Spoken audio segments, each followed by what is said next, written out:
Bicara soal peta politik jelang Pilpres, pasca PDI Perjuangan mendeklarasikan Ganjar sebagai bakal capres, Ketua Umum PAN Zulkifli Hasan menyebut akan berkonsultasi dengan Jokowi soal kontestan yang bakal didukung PAN.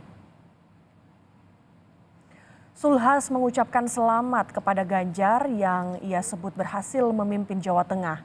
Soal bakal capres yang akan didukung PAN, Zulhas bilang akan ikut arahan Jokowi yang Zulhas sebut punya insting baik dalam menentukan kandidat presiden untuk memenangkan pemilu.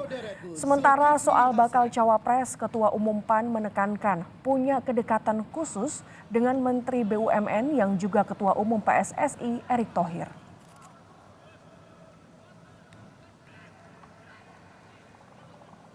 Selamat ke Pak Ganjar. Saya kenal baik beliau ini pemimpin yang merayat, ya kan, pekerja keras. Jadi perkembangan saya tahu pesat sekali di bawah kepemimpinan Pak Ganjar.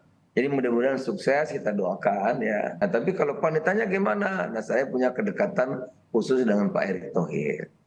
Pada putusannya tentu saya nanti akan konsultasi mendengar apa namanya dengan Pak Presiden Pak Jokowi.